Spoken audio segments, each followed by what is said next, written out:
codda hen ko 150 jeeɗa ɗum goto 2000 daga hen bénéfice 280 000 francs bandiraɓe sigil garte vidéo goɗɗo kadi hande en garte verblende onon fof on gande ɗum mbiɗa andi hayto jeebata kam ɗo ne wawi taw téléphone ma ne waɗi verblende kono verblende kewnoɗa codda ɗum ko 200 walla 300 kono jewɗo en no foti jarata jarani hay nogas 77 francs jarani hay nogas bus sappo e hunde tan keɓa ɗum joni an holko patta an jeewomi holko patta pour nannude ɗo kalis ma dañta kalis ɗo e Sénégal ha heewa aɗa andi verblende ɗo jarata ko 1000 francs kono oɗo ver mo kullumami ɗo mi yi jeeyo ɗum 3000 francs CFA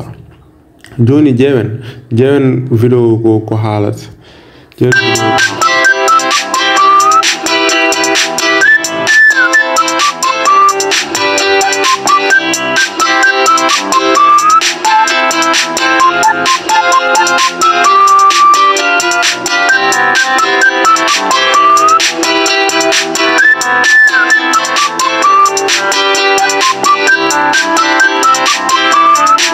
onon jigam verblende ko ni tan wayata ni tan ala goɗɗum ko ni tan wayata bandiraɓe ɗum no weeɓi 77 francs joni min mi yi jeeyo ɗum 3000 ɗum ɓuuri hagede mi yi jeeyo ɗum 3000 on jii oɗo jaaɗo Allah kanko hulani Allah o yeeyde ɗum ko 3000 francs an o jeeɓomi noon sa soodi ɗum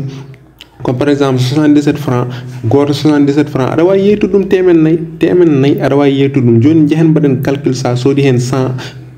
bayre en mbaɗat calcul pour mo walluma kam mi hulluma holno mbatta ha daña hen joni coren hen 100 fois 77 égale combien 7700 francs bandiraɓe ko patton walla jeew daram jeewa mi sodda hen 150 mi jeew ko 11000 francs 11550 francs joni mbaɗen hen plus transport o par exemple 9000 francs wona 20550 francs on paami 20 000 joni 150 ɗi codden ɗi jeeyen ɗum goto ɗum ɗo goto 2000 mbaɗen ɗum fois 2000 égal 300 000 francs moyen 20 000 francs bandiraɓe égal 280 000 francs bénéfice codɗa hen ko 150 jeeɗa ɗum goto 2000 daga hen bénéfice 280 000 francs bandiraɓe sigillaɓe ha joni mi anda hoko patton so tawi noon an ka jeeyowo a yiyantaw mbiɗo nanni vidéo mo ganduɗa an aɗa yeeya ɗiɗon